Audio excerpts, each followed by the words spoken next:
आज हम वीडियो में बात करने वाले हैं बैटरी या सेल के इंटरनल रेजिस्टेंस के बारे में।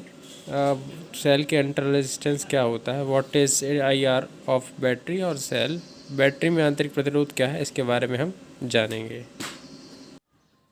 रेजिस्टेंस इनसाइड ऑफ बैटरी और cell is called internal resistance. Battery और सेल के अंदर के प्रतिरोध को हम IR कहते हैं। आइए इसके बारे में हम और समझते हैं। जैसा कि आप इमेज पे देख सकते हैं, एक रेजिस्टेंस R लोड करके नाम है और एक है R इंटरनल। R इंटरनल को ही हम इंटरनल रेजिस्टेंस कहेंगे। इसका फार्मूला होता है V=IR। V=I कांस्टेंट रहेगा। R स्मॉल इंटरनल रेजिस्टेंस है और कैपिटल R लोड का रेजिस्टेंस है। जैसा कि हम जानते हैं, रेजिस्टेंस जो होता है वो एक्चुअली लोड ही होता है। एक जब हम बैटरी को या सेल को किसी भी सर्किट में या इलेक्ट्रिक व्हीकल में कभी भी कनेक्ट करते हैं, जो कि हम बैटरीज बनाते हैं, इसलिए सेल्स, छोटे छोटे सेल से बैटरी बनती है। तो जो बैटरी और सेल का इंटरनल रेजिस्टेंस होता है वो एक प्रकार से लोड का काम करता है। जब आप सर्किट कंप्लीट करते हैं, एक बैटरी को पूरा मतलब सर्किट कंप्लीट करते हैं, पॉजिटिव नेगेटिव एंड्स कनेक्ट हो जाते हैं किसी लोड से, तो जो कनेक्शन है उसके अंदर जो लोड रहता है R इक्वल्स आपने उसमें देख रहे हैं लोड होता है। जब ये लोड रहेगा तो वो क्या होगा, कुछ ना कुछ वो करंट कंजप्शन करेगा। वो पावर क्या करेगा, बहुत पावर जो रहेगा वो कुछ पावर्स को वो अपने यूज़ करेगा। कुछ पावर, बैटरी का जो पावर है वो आपका कहीं ना कहीं से उसमें एनर्जी वेस्ट होगी या यूज़ होगी। तो इंटरनल रेजिस्टेंस अगर बैटरी का हाई है तो एक प्रकार से आप समझ लीजिए कि जो बाहर वाले लोड के कंपैरिजन में बैटरी का इंटरनल रेजिस्टेंस बहुत ज़्यादा कम होता है। लेकिन ये जब आप बैटरी यूज़ करते हैं तो बैटरी क्या होती है, जब आप हाई करंट में यूज़ करते हैं तो इंटरनल रेजिस्टेंस भी बढ़ जाता है और इंटरनल रेजिस्टेंस के कारण जो होता है वो बैटरी के सेल हीट वगैरह होना शुरू हो जाते हैं और इससे बैटरी के लाइफ में भी इफ़ेक्ट पड़ता है। बैटरी का इंटरनल रेजिस्टेंस जितना ज़्यादा कम हो, जैसा कि मैं आपको बता रहा था कि बैटरी का इंटरनल रेजिस्टेंस जो होता है वो उसके कारण से बैटरी में काफ़ी ज़्यादा इफेक्ट पड़ता है। हमें काफ़ी कम इंटरनल रेजिस्टेंस वाले, जितने हो सके उतने कम इंटरनल रेजिस्टेंस वाले सेल यूज़ करने चाहिए। उससे होता ये है कि जैसे मैं आपको अभी एग्ज़ाम्पल से आपके सामने जो सेल रखे उसके एग्ज़ाम्पल से मैं आपको समझाऊँगा। और मैं आपको और बता दूं कि ये 2 पॉइंट है। जब आप इस सर्किट को कंप्लीट करते थे तो ये आपके पास जो रहता है वो एक तो लोड रहता है, यहाँ पे आपको लगाने के लिए एक लोड रहता है। जब वो लोड से कनेक्ट होगा तो एक तो करंट जो कंजप्शन करेगा वो आपका यहाँ पे जो लोड रहेगा, मान लीजिए सर्किट कंप्लीट है, यहाँ पे एक लोड है। इस वायर को हम समझ लेते हैं लोड के जैसे, इसके बीच में कुछ लोड लगा हुआ है। तो एक हम यहाँ कनेक्ट कर दिए कि एंड यहाँ पे कनेक्ट कर। एक तो ये जो लोड रहेगा, एक तो वायर का लोड रहेगा, मतलब जिसके साथ जो हम बैटरी के साथ जो चीज़ कनेक्ट करते हैं वो लोड रहेगा। और दूसरा जो रहेगा इंटरनल रेजिस्टेंस, जो इसके अंदर का रेजिस्टेंस है वो भी एज अ लोड काम करेगा। अब जब आप बैटरी लॉन्ग टाइम पे यूज़ करते हैं तो जो बाहर का लोड है तो उसका तो हीट अप बिल्ड रहेगा, तो वो बैटरी के बाहर रहेगा।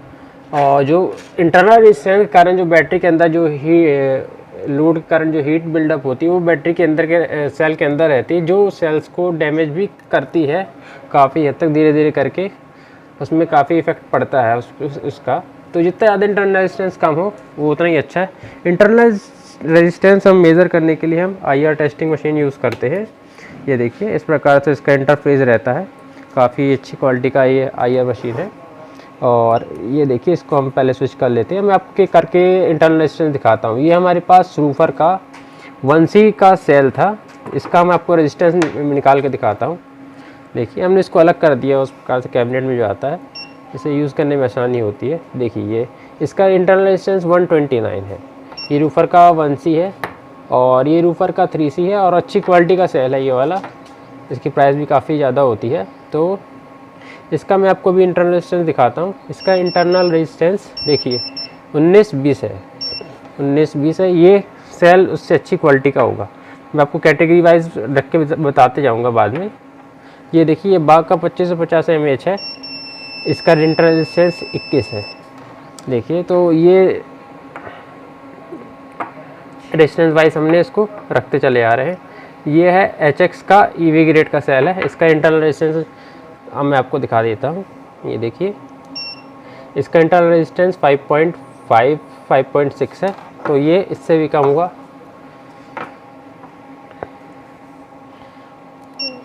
और इसका भी रेजिस्टेंस क्या है, ये एबिटेक का है, इसका भी रेजिस्टेंस 5.1 है। तो ये इसको हम यहाँ पे रख देते हैं यहाँ पे। और ये हमारे पास ये प्रिज्मेटिक सेल है। अब इसका इंटर रेजिस्टेंस में मैं आपको मेज़र करके दिखाता हूँ। एक पॉइंट हम यहाँ रखेंगे और एक पॉइंट हम यहाँ रखेंगे। इसका इंटरनल रेजिस्टेंस 1.5 के आसपास आ रहा है। 0.5 इसका इंटरनल रेजिस्टेंस, सबसे कम इंटरनल रेजिस्टेंस इसका है। तो एक चीज़ हमें समझ में आती है यहाँ पे देख के कि जितना बड़ा सेल होगा उसका इंटरनल रेजिस्टेंस उतना ही कम होगा। इसका इंटरनल रेजिस्टेंस 0.5 है, जिससे अगर हम उस पर लोड कनेक्ट करते हैं तो इसके अंदर जो हीट बिल्डअप होगी या बैटरी में जो एनर्जी वेस्ट होगी इंटरनल रेजिस्टेंस के कारण, वो इसमें सबसे कम होगी। उससे ज़्यादा इस पर होगी क्योंकि इसका इंटरनल रेजिस्टेंस 5.4 के आसपास है, 5.1 या 5.4 के आसपास है। और इसका रेजिस्टेंस 5.6 5.7 है, तो इससे थोड़ा सा ज़्यादा इसमें इंटरनल रेजिस्टेंस है। उसके बाद हम आते हैं ये रूफर का 1C सेल है, इसका इंटरनल रेजिस्टेंस 20 है, 16 से 20 के आसपास रहता है। तो ये इसमें हीट बिल्डअप क्या होगी, थोड़ी सी इससे ज़्यादा होगी, इससे ज़्यादा इसमें होगी और उससे ज़्यादा इसमें होगी, क्योंकि इसका इंटरनल रेजिस्टेंस 125 है। और बाय द वे मैं आपको बता दूं कि सबकी कैपेसिटी लगभग सेम ही आती है, हमने मेज़र किया हुआ है। कैपेसिटी में कोई अंतर नहीं रहेगा, लेकिन बैटरी को जब आप बनाते हैं तो सेम इंटरनल रेजिस्टेंस के सेल आपको यूज़ करने रहते हैं। क्योंकि मैं आपको बताता हूँ एग्जांपल से, क्योंकि अगर आपने बैटरी में एक सेल ये लगा लिया, एक सेल ये लगा लिया, एक सेल ये लगा लिया, जब बैटरी डिस्चार्ज होगी तो इसका इंटरनल रेजिस्टेंस, मान लीजिए इन सारे सेल्स को आपने सीरीज़ में कनेक्ट करके बैटरी बना ली, 3 सेल्स को ही आपने कनेक्ट करके 11.1 वोल्ट की बैटरी बना ली। इस प्रकार से ये बैटरी का पॉजिटिव है, ये बैटरी का यहाँ पे नेगेटिव आएगा इस प्रकार से। तो इसका इंटरनल रेजिस्टेंस ज़्यादा है तो ये बैटरी जल्दी डिस्चार्ज होगी, ये इससे कम स्पीड पर डिस्चार्ज होगा और ये इससे कम स्पीड पर डिस्चार्ज होगा। और आप जब लंबे समय तक इसको यूज़ करोगे तो क्या होगा कि ये सेल का वोल्टेज ज़्यादा रहेगा और ये सेल का वोल्टेज कम होता रहेगा और इस सेल का वोल्टेज सबसे कम हो जाएगा। तो बैटरी में बैलेंसिंग का इशू बहुत ज़्यादा आएगा, इसलिए आपको सेम IR वाले सेल्स का ही बैटरी बनाना चाहिए जो भी है। ये बहुत इंपॉर्टेंट बात हो जाती है।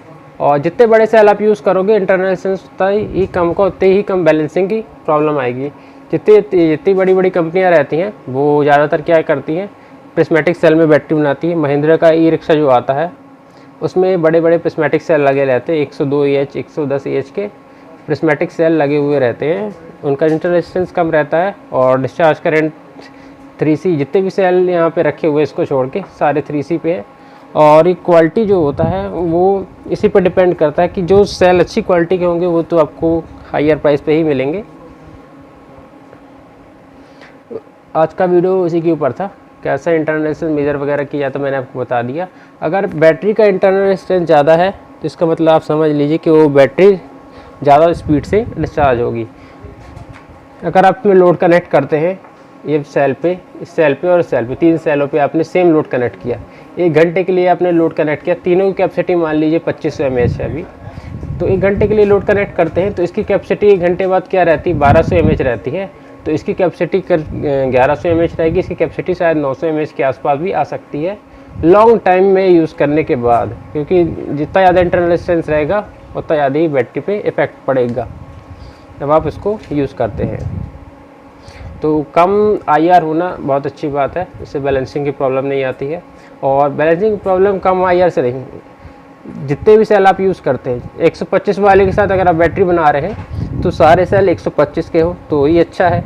अगर 20 से बना रहे हो तो सारे सेल 20-22 के आसपास हो, मतलब 1-2 का अंतर रहता है, वो चलता है। 1-2 का अंतर है तो चलेगा, ज़्यादा अंतर रहेगा तो आपको बाद में दिक्कत आनी ही है। इसलिए बैटरी का वोल्टेज और सेल का वोल्टेज और सेल्स का IR सेम होना चाहिए।